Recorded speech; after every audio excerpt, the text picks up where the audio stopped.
नमस्कार दोस्तों, editorial discussion में एक बार फिर से आपका बहुत बहुत स्वागत है। डेट आज की 20 अप्रैल 2026। आज हम दो इश्यूज के बारे में डिस्कस करेंगे।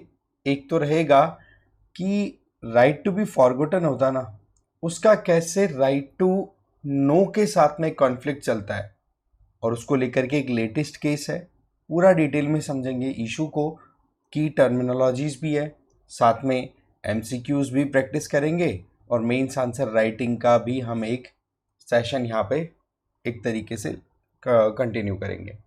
दूसरा आर्टिकल रहेगा कि वेलफेयर और डेवलपमेंट दोनों में फ़र्क होता है, लेकिन जिस तरीके से पॉलिटिकल पार्टीज चुनावी प्रचार करती हैं वहाँ पर एक शब्द यूज़ करती हैं विकास, जो कि मोर और लेस कन्फ्यूजनल होता चला जा रहा है।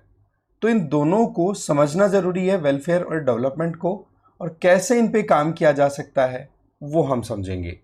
सुमित सर बेसिकली अभी ये 2 या 3 दिन के लिए बिजी रहेंगे, तो ये सेशन मोर और लेस मुझे ही लेना है, फिर सर रिज्यूम कर लेंगे, उनके घर में शादी है।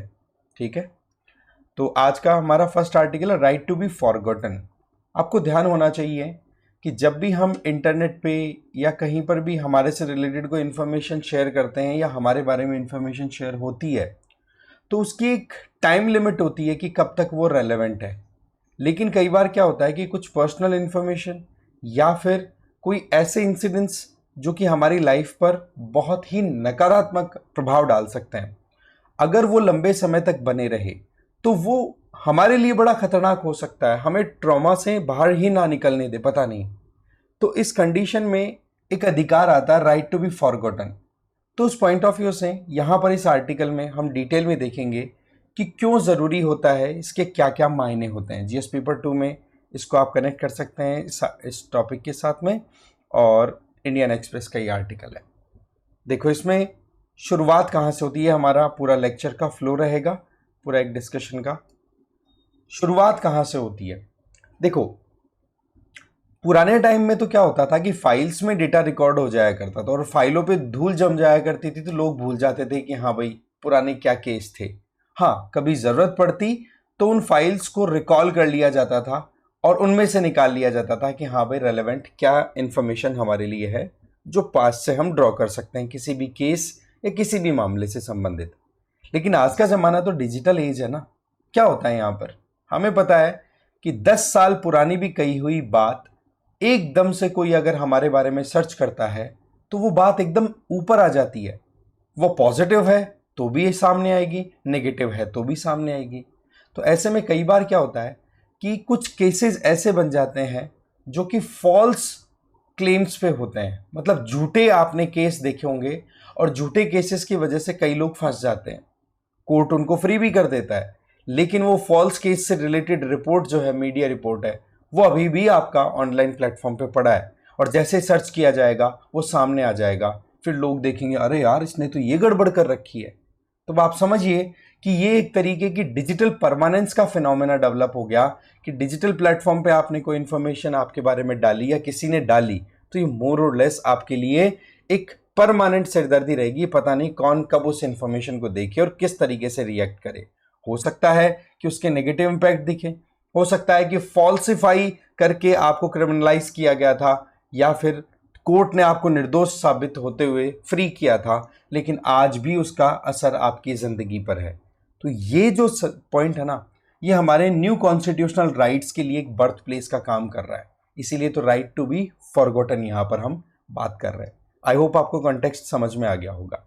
अब देखो रिसेंटली क्या होता है, दिल्ली कोर्ट की तरफ से एक गैग ऑर्डर दिया जाता है। गैग ऑर्डर का मतलब सिंपल होता है कि कभी भी गवर्नमेंट कोर्ट की तरफ से अगर कोई ऑर्डर दिया जाए तो उसको पब्लिकली ज़्यादा डिस्कस ना किया जाए। कोई भी जो डिस्प्यूटिंग पार्टी है ना तो पब्लिक में जाके ज़्यादा डिस्कस करेगी, ना ही मीडिया को उससे संबंधित रिपोर्ट पब्लिश करने का अधिकार होता है। इस तरीके के ऑर्डर्स को गैग ऑर्डर बोल देते हैं। तो मामला ये है, कंपनी है स्टर्लिंग बायोटेक, या फिर इसको पूरा ओवरऑल देखें तो इस कंपनी को रन कराने वाला ग्रुप है संदेशरा ग्रुप। इनके द्वारा कोई बैंक फ्रॉड किया गया, और बैंक फ्रॉड करने के चक्कर में मीडिया रिपोर्ट्स हैं वो बन रही थी। लेकिन कोर्ट ने क्या कहा कि अब इस केस से संबंधित जो भी मामले हैं उनको बिल्कुल भी मीडिया में नहीं चलना चाहिए, जो भी डिस्कशन हो उससे रिलेटेड बातचीत नहीं होनी चाहिए। तो सवाल ये आता है कि जहां पर हम आर्टिकल 19 में freedom of press and public right to know की बात करते हैं, वो तो ये कहता है ना कि इंफॉर्मेशन पब्लिक डोमेन में होनी चाहिए अगर पब्लिक इंटरेस्ट की बात है। बैंक्रप्सी हमारे लिए बड़ा इंपॉर्टेंट मामला हो जाता है। तो ऐसे में आर्टिकल 19 का कॉम्प्रोमाइज हुआ कि नहीं। वहीं दूसरी तरफ कोर्ट ने ऐसा क्यों कहा, आर्टिकल 21 है, वो right to privacy and right to dignified life की बात करता है। तो एक इंडिविजुअल के खिलाफ में अगर कोई केस चला और उस केस में अगर उसको अकेटल दिया जा रहा है, रिलीफ दी जा रही है, तो वहां पर उसका जो पहले का नेगेटिव परसेप्शन है उसको हटाना भी जरूरी होता है। और यही डिबेट हमारे लिए इस पूरे आर्टिकल में बनेगा, आर्टिकल 21 वर्सेस आर्टिकल 19, कैसे हम इसको आगे तक लेके जाएं, क्योंकि सीधी बात है दोनों के दोनों फंडामेंटल राइट्स हैं। देखो आरटीबीएफ की जब बात आती है ना, राइट टू बी फॉरगॉटन, इसमें सिंपल है कि एक इंडिविजुअल का पर्सनल डेटा डिलीट किया जाए, डी इंडेक्स किया जाए, या फिर डिजिटल प्लेटफॉर्म्स में आने में उसको रेस्ट्रिक्ट किया जाए। सिंपल बात है, अगर डेटा पुराना है, ज़्यादा रेलेवेंट नहीं है, एक इंडिविजुअल की प्रिवेसी और रेपुटेशन को हार्म करे, तो ये काम होना चाहिए। डी इंडेक्सिंग, डिलीशन का मतलब तो आप समझते हैं कि परमानेंटली हटा दो भाई, अब कोई भी तरीके की इंफॉर्मेशन अब फर्दर नहीं एक्सेसिबल होनी चाहिए। डी इंडेक्सिंग का मतलब होता है कि इंफॉर्मेशन प्लेटफॉर्म पे पड़ी तो है, मान लो फेसबुक, यूट्यूब या गूगल की कोई प्लेटफॉर्म्स पड़ी तो है, लेकिन जब सर्च किया जाए तो उसमें उसकी लिस्टिंग ना आए, यूआरएल आपने हटा दिया एक तरीके से। तीसरा रेस्ट्रिक्शन, कि भाई कैसे भी करके आप सेलेक्टेड इंडिविजुअल, अगर सीधी बात है कि पब्लिक में कोई भी कॉमन मैन किसी केस को लेकर के सर्च करने की कोशिश करे तो उसको जल्दी से एक्सेस ना हो चीजें। हाँ, कोई मान लो कि वकील को कोई सर्च करना है या जुडिशरी में कोई मामला आ रहा है तो वहां पर कुछ डिस्कशन के ऊपर बातचीत चल रही है ना, तो उस चीज को एक्सेस किया जा सके। तो ये एक तरीके से इंडिविजुअल की डिग्निटी को दिया गया है। और सीधी बात है कि यहां पर एक तरीके से एक इंडिविजुअल को इंफॉर्मेशनल सेल्फ डिटर्मिनेशन दिया जाता है। क्या है कि आप अपने खुद के डेटा के खुद मालिक हैं, आप चाहो तो जिस तरीके से अपने डेटा को रेगुलेट करा सकते हो। तो पॉइंट क्या आ रहा है कि आरटीबीएफ मोर और लेस एक इंडिविजुअल को अपनी अधिकार दे रहा है, वहीं पर आर्टिकल 19 में right to know public right आ जाता है, वहां पर पब्लिक इंटरेस्ट की बात आती है, राइट टू गेट इंफॉर्मेशन, है ना। अब देखो ग्लोबली देखा जाए तो आप बेस्ट प्रैक्टिसेस को देखिए, कहां कहां पर क्या हो रहा है। यूरोपियन यूनियन, वहां पर स्पेन में एक केस आया था, गूगल स्पेन वर्सेस एईपीडी। उस केस का नाम है कॉस्टेजा केस, है ना। इसमें क्या था कि मारियो कॉस्टेजा पहले बैंकरप्ट हो जाते हैं, बैंकरप्ट होने के बाद में केस वेस चलता है और साथ में क्या बोलते हैं बहुत सारी मीडिया रिपोर्ट्स भी डेवलप होती है। अब मीडिया रिपोर्ट है तो गूगल पे तो डेफिनेटली आएगी। अब क्या होता है कि केस सारा रफा दफा हो गया था, सारा सेटलमेंट इनके द्वारा कर दिया गया, लेकिन जब भी मारियो कॉस्टेजा के नाम को सर्च किया जाता तो उनका जो बैंकरप्सी वाला केस है ना वो वापस से आ जाया करता था लोगों के सामने। लोग फिर बाद में वही प्रेजुडाइज कि यार ये तो मामला गड़बड़ है इस इंडिविजुअल का, तो इससे तो हमें लेन देन नहीं करना चाहिए, ये तो बहुत बड़ा बैंकरप्ट है। तो ये जो सिनेरियो था ना, इसको लेकर के फिर वहां पर एक general data protection regulation act लाया गया, वहां पर उसके अंडर में 17th आर्टिकल लाया गया और उस आर्टिकल में राइट टू इरेजर एक पॉइंट डाल दिया गया। वो क्या था, एक इंडिविजुअल की इंफॉर्मेशन को इंटरनेट से हटाने का राइट दे दिया गया। लेकिन ध्यान रखने वाली बात है, यहां पर दो इंपॉर्टेंट एक्सक्लूजन या फिर कहें रेस्ट्रिक्शन लगाई गई है इस अधिकार पर। पहली, अगर पब्लिक इंटरेस्ट में वो इंफॉर्मेशन जो कि यहां पर मारियो कॉस्टेजा की जो थी, अगर वो पब्लिक इंटरेस्ट के लिए है रेलेवेंट, तब तो देखो वो रिमूवल नहीं जाएगा, कमांड नहीं जाएगी कंपनी को कि आप जाओ डेटा डिलीट कर दो। दूसरा, जर्नलिज्म और फ्रीडम ऑफ एक्सप्रेशन का अगर पॉइंट आ गया तो सीधी बात है वो चीजें वहां पर रेलेवेंस रखती हैं। मतलब एक कि सीधी बात है यूरोपियन यूनियन ने एक बैलेंस बनाने की कोशिश की और ये शुरुआत हो जाती है राइट टू बी फॉरगॉटन की, कि कैसे आगे विद द टाइम अलग अलग कंट्रीज ने एफर्ट किए। कनाडा ने भी अपनी तरफ से एफर्ट किया, तो उनके द्वारा तो लिमिटेड डी इंडेक्सिंग का काम किया गया। सिंपल है, मैंने बताया डी इंडेक्सिंग का मतलब कि सर्च में आप जल्दी से रैंक ना करवाओ इंफॉर्मेशन को।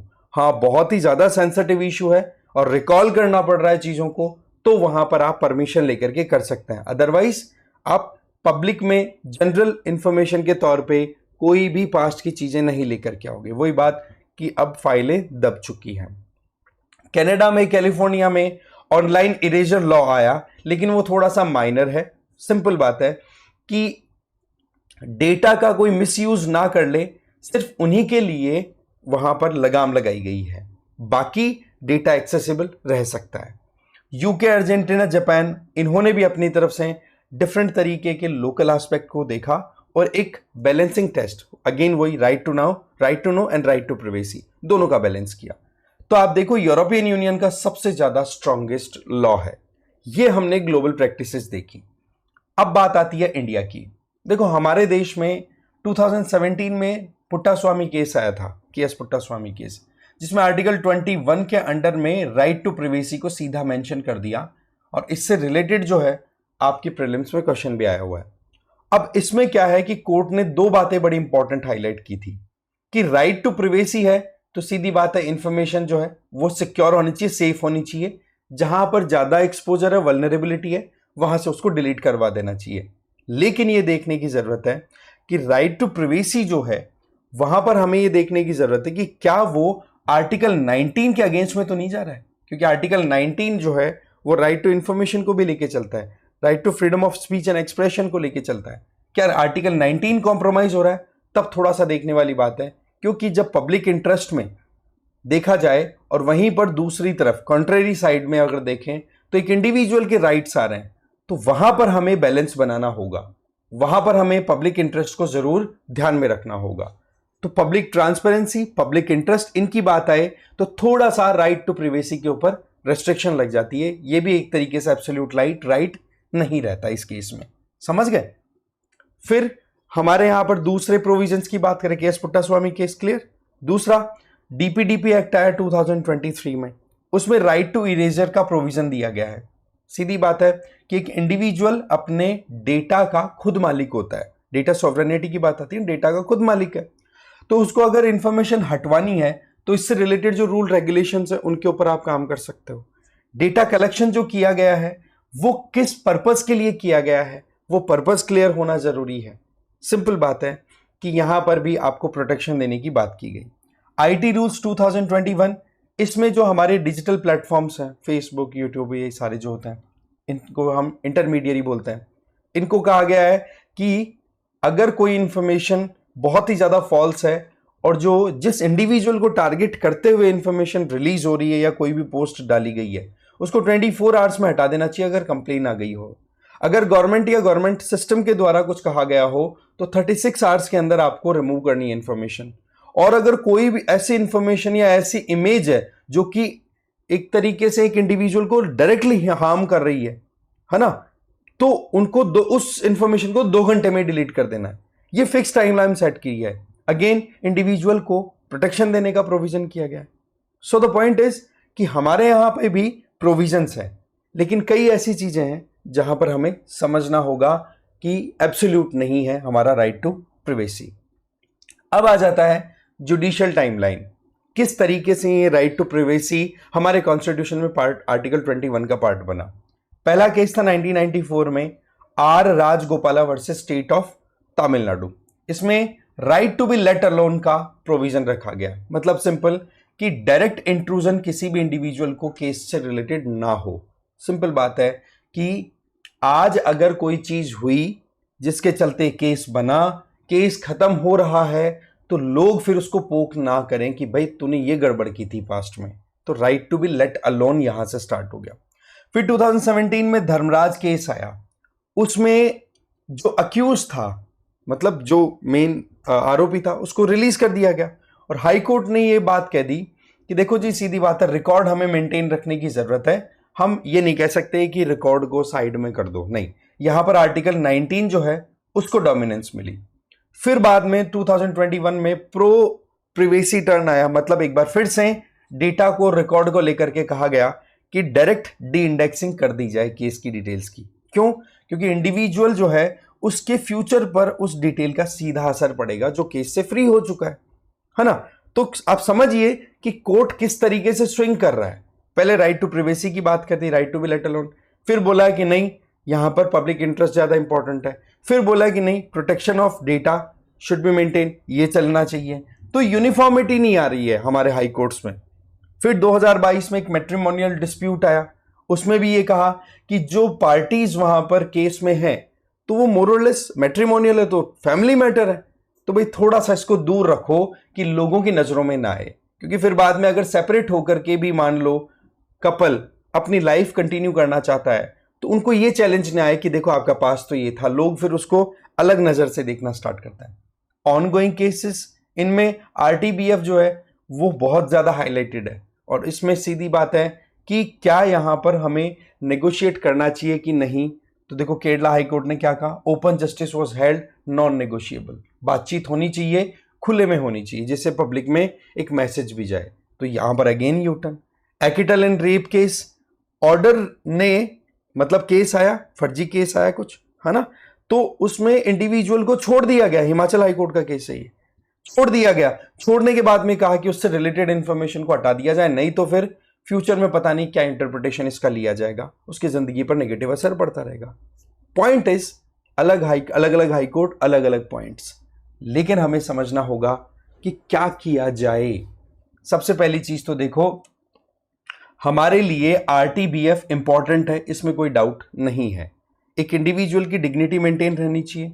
एक इंडिविजुअल अगर किसी केस में गया है तो उसको सेकंड चांस मिले, जिससे कि वो गड़बड़ जो भी हुई है उससे रिकवर कर सके, या जो फॉल्स क्लेम्स लगाए गए थे उनसे फिर वो बच सके, और एक फ्रेश स्टार्ट का उसको मौका मिल सके। सिंपल है कि डिजिटल परमानेंस जो होती है उसके कंपैरिजन में प्रिवेसी पर हमें ज्यादा जोर देने की जरूरत है।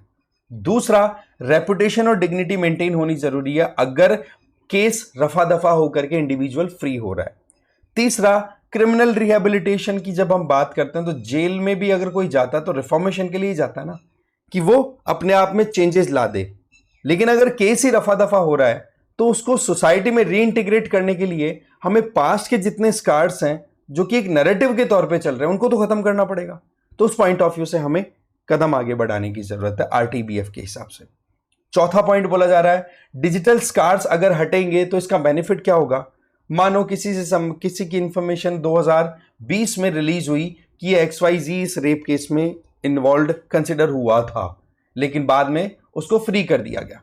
लेकिन जब वो इंडिविजुअल 2026 में अगर इंटरव्यू के लिए जाएगा किसी जॉब के लिए, तो उससे पूछा जाएगा यार आपकी तो इस तरीके से रिपोर्ट आई थी, वो क्या थी, तो इंपैक्ट आया कि नहीं जॉब पे, रिलेशनशिप पे, है ना, वो चीज बचनी चाहिए। इसके अलावा मीडिया ट्रायल को रोकना जरूरी है। हमें पता है ना कि हमारी मीडिया किसी भी केस के ऊपर कितने ज्यादा नैरेटिव्स क्रिएट करने की कोशिश करती है, तो उस केस में एक कंट्रोल होना जरूरी है। डेटा सॉवरेनिटी, मैंने बताया एक इंडिविजुअल खुद अपने पर्सनल डेटा का मालिक होता है, तो उस केस में यहां पर समझना जरूरी है कि पब्लिक इंटरेस्ट ज्यादा इंपॉर्टेंट है या फिर एक इंडिविजुअल के राइट्स, उस हिसाब से फिर बाद में काम होना जरूरी है। लेकिन ये काम इतना आसान नहीं होगा, बहुत से चैलेंजेस है। पहला चैलेंज होगा डिलेमा का, क्या, right to know versus right to privacy. दूसरा, ये संदेशरा केस की अगर बात करें तो यहां पर बड़ी इंटरेस्टिंग चीज क्या निकल के आई कि जो बैंक से इन्होंने लोन वोन लिया था, बैंक्रप्सी का जो केस बना था, उसमें पैसा किसका था, पब्लिक का था ना। तो क्या पब्लिक को अधिकार नहीं है उस केस से रिलेटेड इंफॉर्मेशन को एक्सेस करना, उसको डिस्कस करना। तो आप यहां पर राइट टू नो को कैसे कॉम्प्रोमाइज करते हो एक गैग ऑर्डर के आधार पर। क्योंकि अगर देखा जाए तो अगर मीडिएशन के आधार पर बैंक और कंपनी के बीच में सेटलमेंट कराया गया है तो अल्टीमेटली पैसा जो यूज हुआ वो तो पब्लिक का ही था। और बड़ी इंटरेस्टिंग चीज यहां पर बताई जा रही है कि राइट टू बी फॉरगॉटन का यहां पर बैंक के कोर्ट के द्वारा जो यूज किया जा रहा है, गैग ऑर्डर दिया गया, उसमें व्हाइट वॉश वाला सिनेरियो दिख रहा है कि पैसे वाले लोगों ने तो अपना सेटलमेंट पैसा देकर के बैंक के साथ कर लिया, लेकिन क्या इस तरीके की इंफॉर्मेशन पब्लिक में नहीं जानी चाहिए जिससे कि आने वाले टाइम पर इस तरीके के केसेस रिपीट ना हो। तो ये जो चीज है ये सीधा इशारा कर रही है राइटर के अकॉर्डिंग कि राइट टू नो जो है वो सीधा यहां पर आ रहा है। आपको पब्लिक के लिए सोचना होगा, पब्लिक का पैसा था वहां पे, है ना। इसको जॉन डाई ट्रैप भी बोला गया है कि इसमें क्या है कि नेचुरल जस्टिस का प्रिंसिपल है वो कॉम्प्रोमाइज होता हुआ दिख रहा है। नेचुरल जस्टिस में क्या है, फ्री एंड फेयर ट्रायल, जिसमें एक प्रॉपर एविडेंस बेस्ड डिस्कशन होगा। इंडिविजुअल जो भी वहां पर कॉन्फ्लिक्टिंग पार्टीज हैं उनको बोलने का पूरा अधिकार होता है, और सीधी बात है कि एक इंडिविजुअल खुद के केस में खुद जज नहीं बनेगा, तो यहां पर एक ट्रांसपेरेंसी लानी जरूरी है। स्लैप सूट, ये strategic law suit against public participation. ये भी देखा जाता है कि बड़ी कंपनियां क्या होती हैं कि अपना पैसा खर्च कर लेती है। चैलेंजेस हम डिस्कस कर रहे हैं। बड़ी कंपनियों के पास पैसा बहुत होता है। पैसा अगर होगा तो उनके खिलाफ में अगर किसी भी जर्नलिस्ट ने कोई रिपोर्ट अगर पब्लिश की तो उस जर्नलिस्ट को वो दबाएंगे, डराएंगे, धमकाएंगे और ये भी कहेंगे कि देख मैं इस केस से तो फ्री हो जाऊंगा, लेकिन मेरी जो मानहानि तूने पब्लिक में कराई है उसके लिए अब मैं तेरे को फिर बख्शूंगा नहीं। तो उस तरीके से उनके खिलाफ में करोड़ों के डिफेमेशन केसेस लग जाते हैं। तो क्या यहां पर एक फ्रीडम ऑफ एक्सप्रेशन, मीडिया को क्या लिबर्टी मिल रही है? ये चीजें सीधा इशारा कर रही हैं कि राइट टू नो को हम कॉम्प्रोमाइज नहीं कर सकते हैं, हमें यहां पर बैलेंस बनाना होगा।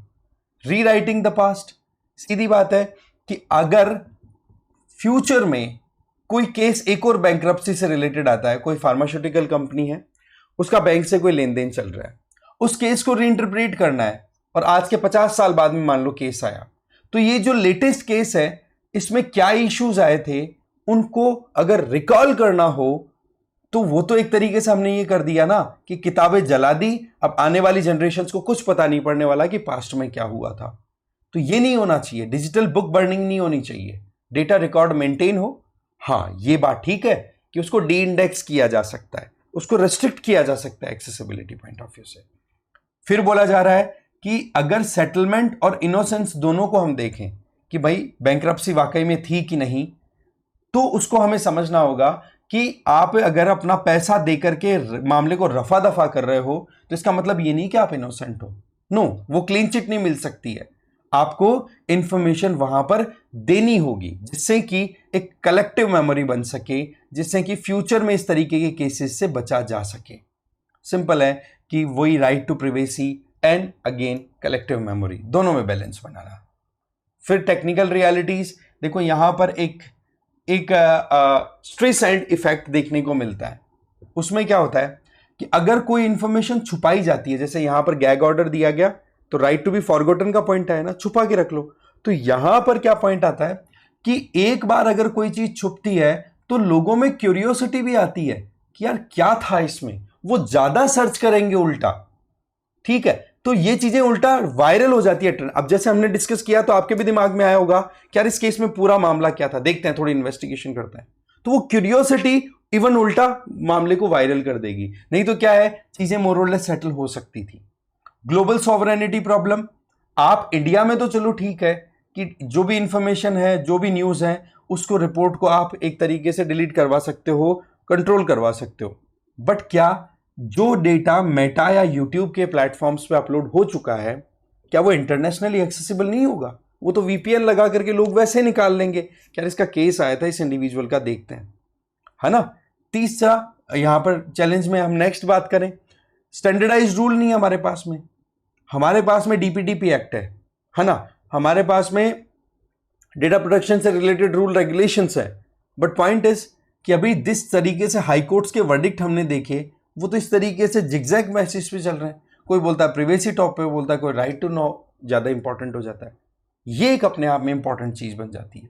इसीलिए वे फॉरवर्ड में क्या बोला जा रहा है, नंबर 1 क्लियर लीगल फ्रेमवर्क होना चाहिए, एडजुडिकेटरी बॉडीज़ हैं वो इंडिपेंडेंट होनी चाहिए। नहीं तो क्या होता है कि जनरल जो हमारी जुडिशरी है वो क्या करते हैं, चीज़ों को ज़्यादा इंटरप्रिटेशन में लेते नहीं है, उनको डीप अंडरस्टैंडिंग नहीं होती है और फिर वो अलग अलग केसेस में अलग अलग बातें बोलते हैं जो कि कॉन्ट्राडिक्टरी होती हैं। तो इससे बचा जाए। इसके अलावा डी इंडेक्सिंग पे काम किया जाए, ना कि डिलीशन। कंप्लीट डेटा डिलीट मत कराओ, डी इंडेक्स कर दो जिससे कि सर्च में ना आए, लेकिन जब जरूरत पड़े, हिस्ट्री में कभी एक्सप्लोरेशन की जरूरत पड़े तो इंफॉर्मेशन को एक्सेस करना आसान हो सके, राइट। फिर फोर्थ वे फॉरवर्ड, मिसयूज रुकना जरूरी है। जैसे स्लैप सूट की हमने बात की कि लोगों को डराना धमकाना बंद करना चाहिए। नेचुरल जस्टिस जो है वो कॉम्प्रोमाइज तो बिल्कुल ही नहीं होना चाहिए। इसके अलावा ऑल्टरनेटिव टू इरेजर, इसके लिए हम रिडक्शन पे जा सकते हैं। सिंपल बात है, एक्सेस को हम रिड्यूस करा सकते हैं, एनोनिमाइजेशन करा सकते हैं, डेटा को या इंफॉर्मेशन को छुपवा सकते हैं। यूनिफॉर्म बैलेंसिंग टेस्ट, ये सबसे इंपॉर्टेंट है कि कहाँ पब्लिक और कहाँ प्राइवेट, किसको डोमिनेंस में लेकर के आना है। बैंक का केस है, पब्लिक का पैसा था, तो पब्लिक का यहां पर अधिकार बनता हुआ दिखाई पड़ रहा है। फिर डिसीजन लिया जाए कि वाकई में एक इंडिविजुअल की कितनी प्राइवेसी को प्रोटेक्ट करना है और कितना पब्लिक को बताना है। ये होता है पूरा एक प्रोसेस अंडरस्टैंडिंग का। तो ध्यान रखें, the struggle of human memory against digital forgetting is the new frontier of constitutional right. एक इंडिविजुअल के दिमाग में कितनी चीजें हैं और दिमाग को जिस तरीके से डिजिटल सेगमेंट ने टेक ओवर किया है और वहां से इंफॉर्मेशन हटा देना, ये अपने आप में क्या आने वाली जनरेशन्स के साथ में एक बड़ा खिलवाड़ नहीं हो जाएगा? क्या सोचते हैं कमेंट करके जरूर बताना। बाकी लाइन बड़ी इंपॉर्टेंट है ऐसे में लिखने के लिए। बाकी ये वर्ड्स हमने जो देखे हैं ना, कीवर्ड्स, ये आंसर राइटिंग में आप डेफिनेटली यूज कर सकते हैं। एक एक वर्ड आई गेस आपको समझ में आया होगा। ठीक है, प्रीलिम्स के हिसाब से देखें तो आपके सामने स्टेटमेंट्स आ सकते हैं कि आर्टिकल 21 में RTBF है वो एक्सप्लिसिटली मेंशन्ड है। नहीं जी, ऐसा तो कुछ नहीं है। ये मोरलेस राइट टू प्राइवेसी के पार्ट के तौर पे देखा जाता है पुट्टास्वामी केस 2017 के तहत। DPDP एक्ट की बात करें तो इसमें right to erasure to data principal की बात की हुई है। नहीं, इसमें सीधी बात है लीगल इन्वेस्टिगेशन और ये होगा, ये एब्सोल्यूट नहीं है ना, इसमें रिलेटिविटी है, पूरी स्टडी होकर के होगा। आर्टिकल 17 जो GDPR है EU का, उसमें राइट टू इरेजर की बात हुई है। फॉर्मली डील करता है, बिल्कुल करता है, लेकिन यहां पर भी अगेन वही बात, पब्लिक इंटरेस्ट की बात अगर आ जाए तो फिर राइट टू बी इरेजर थोड़ा सा पीछे चला जाएगा। समझ रहे? तो ये वर्ड्स आप देखो यहां पर, एब्सोल्यूट, एक्सप्लिसिटली, ऑलवेज, नेवर, ये कीवर्ड्स होते हैं जब हम UPSC में प्रीलिम्स के क्वेश्चन सॉल्व करते हैं तो ये हेल्प करता है हमें सॉल्व करने में। एब्सोल्यूट, एक्सप्लिसिटली, कि हाँ यार ये चीजें थी कि नहीं, अलर्ट हो जाना है, ये शब्द आते हैं।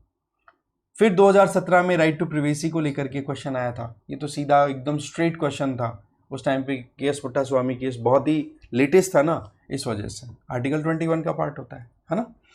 फिर ये हो गया, हमने देख लिया। फिर आता आपका मेंस प्रैक्टिस क्वेश्चन। ये आपके लिए खुद का इस आर्टिकल के बेसिस पे क्वेश्चन रेडी हुआ है और आपको बिल्कुल इस पे अपनी तरफ से एफर्ट डालना है आंसर लिखते टाइम पे। ठीक है, सबसे पहले कॉन्सेप्ट को बता, इंट्रोडक्शन दे दो, जो लेटेस्ट केस है वो बता सकते हो, है ना। फिर RTBF का कॉन्सेप्ट, जो हमारा पूरा फ्लो रहा है ना, उसमें से आप चीजें पिक करके अपने हिसाब से तैयार कर सकते हो एकदम प्रॉपर मैनर में, राइट। बैलेंस है भाई, सीधी बात है, ये हमें ध्यान रख लेना है। फिर आ जाता है differentiating welfare and development. Suresh Babu ji के द्वारा लिखा हुआ आर्टिकल, GS पेपर 3 के साथ इसको इंटीग्रेट कर सकते हो। यहां पर हमें समझना होगा कि जिस तरीके से जब इलेक्शंस आते हैं तो पॉलिटिशियंस हर तरफ ये बोलते हैं कि देखो जी हम विकास करेंगे, तो राइटर यहां पर बोलना चाह रहे हैं विकास का मतलब क्या है, बहुत बड़ा कंफ्यूजन क्रिएट करता है। एक तो होता है कि लोगों में आप फ्री में खाना दे रहे हैं, है ना, उनके लोन है, लोन पे वेवियर दे रहे हैं, फ्री में आप बिजली दे रहे हैं। अगर ये चीजें कर रहे हो तो आप एक चीज बताइए, इसे ही विकास बोलेंगे या फिर आप एजुकेशन को स्ट्रेंथन करेंगे, हॉस्पिटल को स्ट्रेंथन करेंगे, आप लोगों को हाउ टू अर्न का आंसर देंगे कि कैसे आप कमा सकते हो।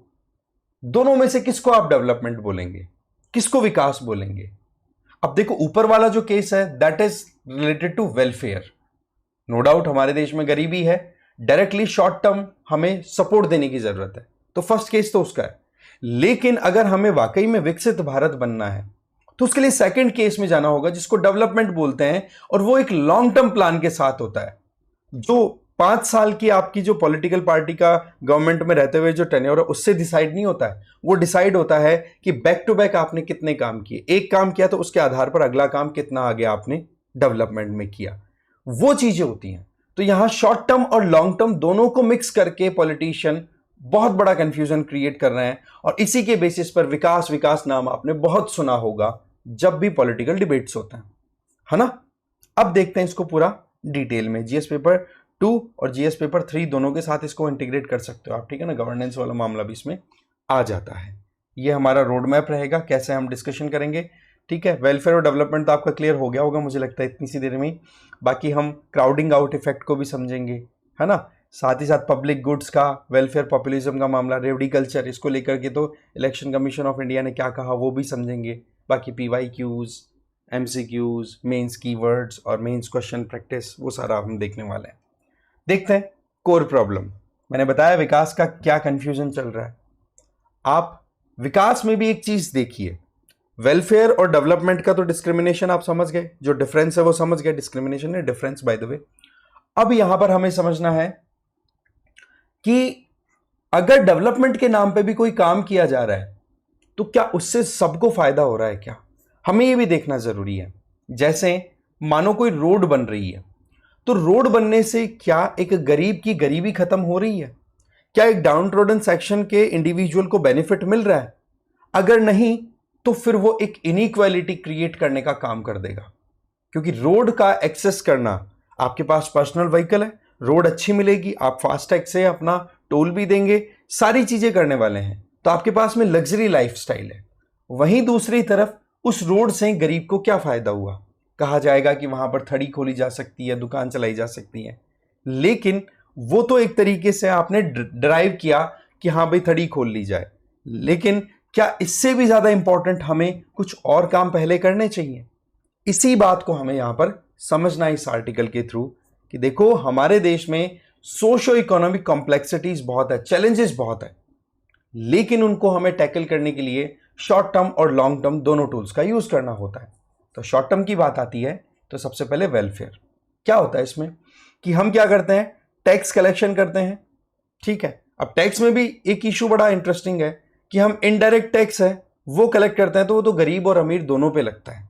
वहीं पर इनकम टैक्स और या फिर जो बाकी डायरेक्ट टैक्सेस हम लगाते हैं, उनकी अगर बात करें तो वो मोर और लेस अमीरों पे लगते हैं जिनके पास पैसा है। तो यहां पर अगर इनडायरेक्ट टैक्स का शेयर डायरेक्ट टैक्स के बराबर या उससे थोड़ा ज्यादा हो तो वो चीज सीधी कंसर्निंग है कि गरीब पे ही टैक्स लगा रहे हो और उसी के लिए वेलफेयर स्कीम चला रहे हो, क्योंकि आप ultimately directive principle of state policy के तहत एक वेलफेयर स्टेट का काम कर रहे हैं, लोगों को भला करने का काम कर रहे हैं। लेकिन हमें समझना होगा कि डायरेक्ट टैक्स है वो जो इतना कलेक्शन होगा उसको फिर हम गरीबों के फायदे के लिए यूज करें, इसको बोलते हैं रीडिस्ट्रीब्यूटिव इंटरवेंशन। लेकिन यहां पर बड़ी इंटरेस्टिंग चीज आ रही है, हमारा यहां पर एक तरीके से जो क्वालिटी वाइज इंप्रूवमेंट होना चाहिए ना, उसकी बजाय हमारा इंटरवेंशन होता है कंजम्पशन ओरिएंटेड। सिंपल है, हमने फूड सिक्योरिटी एक्ट के तहत फूड दे दिया, डायरेक्ट बैंक ट्रांसफर दे दिया, ओल्ड पेंशन स्कीम दे दी। भाई एक इंडिविजुअल को फिश क्यों दे रहे हो, फिश पकड़ना सिखा दो ना, जिससे कि प्रॉब्लम सारी सॉर्ट हो जाएगी लॉन्ग टर्म में, फिर वो आने वाली जनरेशंस को एग्जैक्टली वही चीज करता दिखेगा।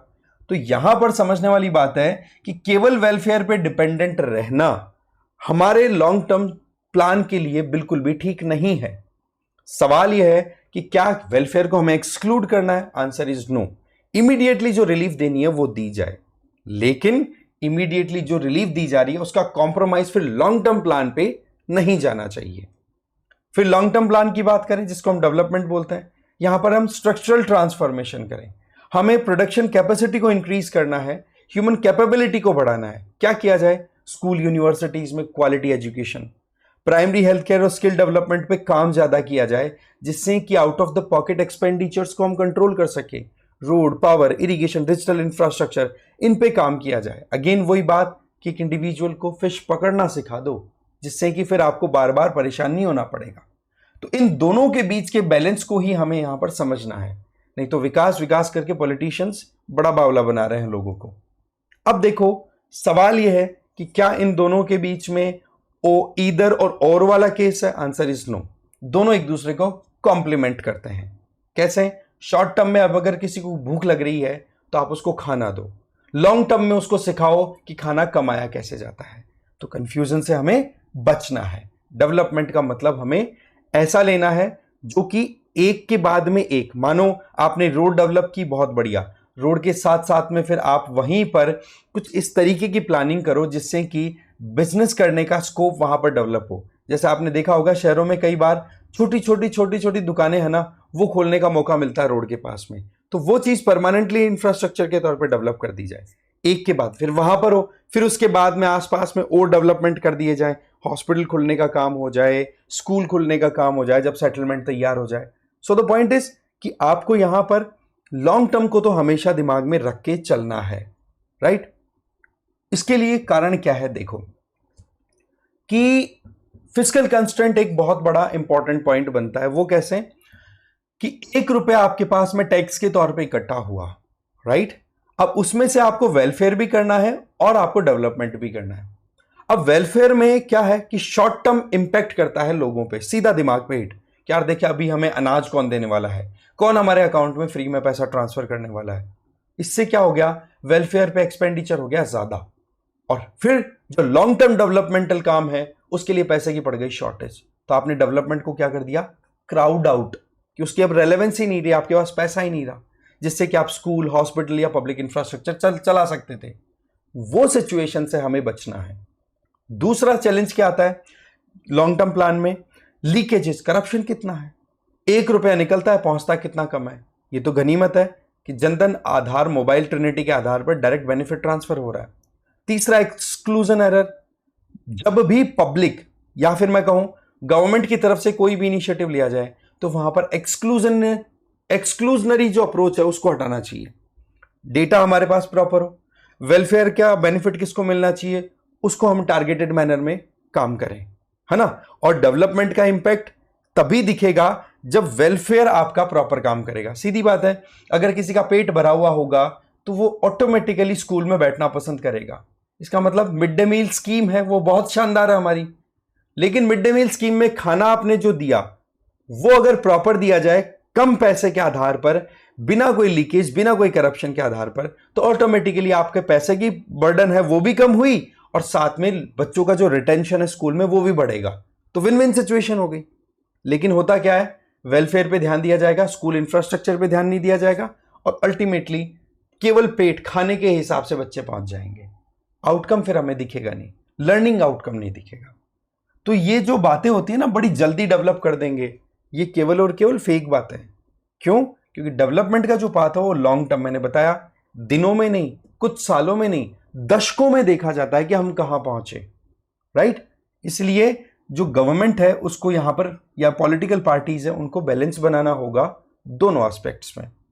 फिर यहां पर एक बहुत इंपॉर्टेंट आइडिया आता है जो कि हमारे ग्रेट इकोनॉमिस्ट अमर्त्य सेन जी के द्वारा दिया हुआ था। उन्होंने सीधा इस बात को रिजेक्ट किया कि आप केवल क्वांटिटी की बात करते हो, क्वांटिटी से कुछ नहीं होने वाला, हमें क्वांटिटी के साथ क्वालिटी पर भी काम करना होगा। कि क्वांटिटी के लिए तो आपके पास में जीडीपी है, जीडीपी में तो आप प्रोडक्शन बहुत ज्यादा कर दोगे, लेकिन क्या प्रोडक्शन होने से ही हम ग्रो कर जाएंगे? नहीं, हमें डिस्ट्रीब्यूशन भी देखना होगा। सीधी बात है, एक फैक्ट्री है, मालिक एक है, प्रोडक्शन उसका बहुत बढ़िया हो रहा है, जीडीपी में उसका कंट्रीब्यूशन भी बहुत अच्छा है, तो फायदा तो ज्यादा मालिक को हो रहा है। नो डाउट एम्प्लॉयमेंट होगा, लेकिन क्या एम्प्लॉइज को इतना बेनिफिट होगा जितना मालिक को होगा? वहीं दूसरी तरफ अगर बहुत सारे इनिशिएटिव्स को हम एक साथ लाने के लिए ह्यूमन कैपेबिलिटी डेवलप कर दें, हेल्थ वाइज अच्छा काम किया, एजुकेशन वाइज अच्छा काम किया, स्किल वाइज अच्छा काम किया, तो उसका आउटकम फिर हमें मल्टीप्लाई होकर के दिखेगा। क्योंकि वो खुद इंडिविजुअल तो ग्रो करेगा जो करेगा, बाकी साथ साथ में अपने बच्चों को और आने वाली जनरेशंस को और एम्पावर कर देगा। इसीलिए यहां पर जो ह्यूमन डेवलपमेंट इंडेक्स का कॉन्सेप्ट आता है उसमें कभी भी हम ये नहीं करते कि हाँ जी जीडीपी की बात हो रही है, नहीं, हम एजुकेशन, हेल्थ, न्यूट्रिशन इनको तो जरूर इंक्लूड करते हैं। इसका मतलब सिंपल है, प्रोडक्शन पे नहीं, क्या हमारे लोग कर सकते हैं उस पर हमें जाने की जरूरत है। तो अमर्त्य सेन जी का ये जो कॉन्सेप्ट है ना, ये आंसर राइटिंग में आपकी बहुत हेल्प करने वाला है कि हमें ह्यूमन फ्रीडम को एक्सपेंड करना है, उनकी क्षमताओं को एक्सपेंड करना है। फिर बात आती है पब्लिक गुड्स की। देखो ये वो चीजें हैं जिनके ऊपर सबका समान तरीके से अधिकार होता है। अगर हम देखें पब्लिक गुड की बात, तो दो चीजें बड़ी इंपॉर्टेंट हो जाती हैं। एक तो नॉन एक्सक्लूडेबल, कि किसी को भी पब्लिक गुड का बेनिफिट मिलने से आप नहीं रोक सकते, और दूसरा पब्लिक गुड जो होता है उसको अगर कोई यूज करता है तो उसकी पॉजिटिव एक्सटर्नैलिटीज दिखेंगी, इसका मतलब उसका पॉजिटिव इंपैक्ट ही दिखेगा समाज में। जैसे कि कोई एजुकेशन लेगा समाज में तो सीधी बात है आसपास में क्राइम कम होंगे, आपका पड़ोसी अगर कैपेबल एनफ हो रहा है तो वो हमेशा शांति की बात करेगा, है ना। वहीं पर पब्लिक हेल्थ अच्छी रहेगी, लोगों को टाइमली मैनर में खाना, फूड सिक्योरिटी का, और साथ में हॉस्पिटल फैसिलिटीज मिलेंगी, वो चीजें ठीक है। Policing, law and order maintain करना, clean air, rule of law, ये सारी चीजें इशारा करती है पब्लिक गुड की तरफ। और ये दो फीचर्स हमें जरूर याद रखने हैं, क्योंकि सीधी बात है सोसाइटी हेल्दी और एजुकेटेड होगी तो ऑटोमेटिकली आप देखो कि वो अपना प्रोडक्शन का प्रोसेस खुद आइडेंटिफाई कर लेंगे, जीडीपी भी ग्रो करेगी और खुश भी रहेंगे, बैलेंस बनेगा। और यही तो होती है स्ट्रॉन्गर डेमोक्रेसी की नींव, है ना। पर होता क्या है हमारे यहां पर, पॉपुलिज्म का मामला, रेवड़ी डेंजर। मैंने बता दिया ऑलरेडी, लोन वेव कर दिया, फ्री में बिजली दे देंगे, अनकंडीशनल कैश ट्रांसफर। ये पैरासाइट अप्रोच है, ये पैरासाइटिक अप्रोच है। वेलफेयर के नाम पर जो कुछ भी पैसा गलत तरीके से खर्च किया जा रहा है उसका खामियाजा फिर लॉन्ग टर्म प्लान्स भुगतते हैं। जैसे कि हमने फिजिकली अनसस्टेनेबल फिजिकल कंस्ट्रेंट की बात की कि पैसा तो एक लिमिट तक ही आता है ना टैक्स का, उसको कैसे यूटिलाइज करोगे। पॉपुलिस्ट वेलफेयर को हमें रोकना जरूरी है, नहीं तो क्या होता है, केवल अपने वोट लिए और नेता लोग भी फिर निकल लेते हैं। यहां पर सिविल सोसाइटी का और पब्लिक अवेयरनेस भी बहुत ज्यादा इंपॉर्टेंट रोल प्ले करती है, ठीक। पर ये एक चीज ध्यान रखनी है कि सारी वेलफेयर बेड भी नहीं है। मैं आपको बताता आ रहा हूं कि देखो, हमें शुरुआती तौर पर शॉर्ट टर्म में कुछ बेनिफिट देना हो तो देना चाहिए, क्योंकि गरीबी अगर है तो गरीबी से निकालने के लिए शुरुआत में हमें सपोर्ट देना होगा। हम डायरेक्टली ये नहीं कह सकते कि जा कमा के खा, थोड़ा सा हमें स्किल सेट पे, पेट पे, इन पे तो काम करना होगा ही ना। जैसे नरेगा हुआ, पोषण अभियान हुआ, हमारा प्रधानमंत्री जन आरोग्य योजना हो गई, ये सारी चीजें मोर और लेस इंडिविजुअल को रूट्स पे स्ट्रांग बनाती हैं, जो कि शॉर्ट टर्म रिलीफ के बेसिस पे है। फिर लॉन्ग टर्म में हम उसको कन्वर्ट करा सकते हैं। वे फॉरवर्ड, ये हमारे लिए चीजें आ गई सारी। अब आती है वे फॉरवर्ड की बात। मैच्योर डेमोक्रेसी सीधा कहती है कि शॉर्ट टर्म और लॉन्ग टर्म में बैलेंस बने, ये आपको पॉइंट बता देना है। कैपिटल एक्सपेंडिचर जो स्कूल और हॉस्पिटल रोड्स इन पे होना चाहिए, इसके लिए हमें कम से कम एक particular percentage of fiscal balance create करना होगा। इससे क्या होगा कि हमें लॉन्ग टर्म में चीजें मिलेंगी और हमारी आने वाली जनरेशन थैंक्स बोलेंगी। इलेक्शन कमीशन ऑफ इंडिया की गाइडलाइंस को इंप्लीमेंट कराओ, क्योंकि फ्रीबीज जो बांटी जाती है रेवड़ियां चुनाव के टाइम पर, इसको एक तो अकाउंट में लिया जा रहा है इलेक्शन कमीशन की तरफ से कि भाई प्रॉपर मैनर में आप डिस्क्लोज करो कि कहां पर कौन सी स्कीम कैसे आप अनाउंस करोगे चुनावी रैलियों के दौरान, और उसका फिजिकल इंपैक्ट क्या आने वाला है ओवरऑल। अगर देखें आप जिस स्टेट या पूरे देश के लिए अगर चुनाव में पार्टिसिपेट कर रहे हो, यहां पर सिविल सोसाइटी, मीडिया और कोर्ट्स का भी बड़ा इंपॉर्टेंट रोल अकाउंटेबिलिटी फिक्स करने में। और सबसे इंपॉर्टेंट मैं आपको बताऊं, जनता का जगना बहुत ज्यादा जरूरी है, लेकिन इंटरेस्टिंगली क्या है, जनता के लिए भी एजुकेशन बहुत ज्यादा इंपॉर्टेंट है। हेल्दी और एजुकेटेड जनता होगी, वो अपने आप डिसीजन लेना स्टार्ट कर देगी कि किसको हमें वोट देना है, किसको नहीं देना। अब देखो हमारे लिए मेंस के ये कीवर्ड्स, आई होप आपको ये सारी चीजें समझ में आई होगी। कोई भी तरीका आपको पाथ डिपेंडेंस मैंने बताया, 1 by 1 डेवलपमेंट का प्रोसेस डिकेड्स में होता है, बाकी और कोई आपको डाउट नहीं होना चाहिए। ये 2022 में डेवलपमेंट और इसी तरीके से वेलफेयर को लेकर के एक क्वेश्चन आया था। इस क्वेश्चन को आप इजीली अप्रोच कर सकते हैं, मतलब इस आर्टिकल को भी देखते हैं ना तो आप आराम से अप्रोच कर पाएंगे कि कैसे वेलफेयर और जो स्ट्रक्चरल अप्रोच है या फिर कहें लॉन्ग टर्म डेवलपमेंटल अप्रोच है, इनमें हम बैलेंस बना सकते हैं। पहले डिफरेंस बताओ, बैलेंस बताओ, फिर इन्फ्लेशन और जॉबलेसनेस को इंटीग्रेट करो, फिर कॉन्सेप्ट जो आए हमारे पास में, क्राउडिंग गाइड, कैपेबिलिटी अप्रोच, उनको हम यूज कर सकते हैं। अमर्त्य सेन जी को जरूर कोट करें आप इसमें, है ना। इसी तरीके 2017 में भी ऐसा ही क्वेश्चन आया हुआ था, जिसमें उस टाइम पर आप स्कीम्स का भी कोटेशन ले सकते हैं। अब ध्यान रखने वाली बात क्या है कि ये जो 22 का और 17 का जो क्वेश्चन है, ये जरूरी नहीं है कि बिल्कुल हमने गाइडलाइन ले ली तो एकदम एकदम सेपरेट है, नहीं। आपको जो ठीक सूटेबिलिटी लेगी ना, वो पिक करके अपना आंसर में डाल सकते हो, बट आपको एक आर्ट आनी चाहिए आंसर राइटिंग की। ये PYQ है, जरा इसका आंसर देना पब्लिक गुड से रिलेटेड। ये क्वेश्चन बहुत ही इंपॉर्टेंट है, बहुत अच्छा क्वेश्चन है ये। नॉन राइवलरस, क्या पब्लिक गुड के लिए मारामारी होती है, या यूं करें कि बहुत ज्यादा मारामारी का मतलब होगी एक तरीके से कंपटीशन के चलते महंगाई बढ़ती है, ऐसा तो नहीं है।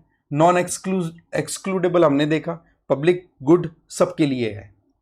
वहीं पर मार्केट मैकेनिज्म के आधार पर ही पब्लिक गुड्स का बेनिफिट मिलता है या घाटा होता है, मार्केट नहीं है तो गवर्नमेंट का इंटरवेंशन की बात की थी, है ना। तो यहां पर कैन नॉट ही तो बोला है, तो इस तरीके से ये तीनों स्टेटमेंट आपके सही है। थोड़ा सा बस ध्यान से देख करके हमें चीजों को टैकल करना है। बाकी मेंस का ये आपके लिए क्वेश्चन है, इस क्वेश्चन को ध्यान से देखो, यहाँ पर आपको किस तरीके से आंसर को प्रोसीड करना है वो भी बताया गया है, जरूर इसकी प्रैक्टिस करें, ठीक है। बाकी इस सेशन में यही डिस्कशन था हमारा। Thank you very much.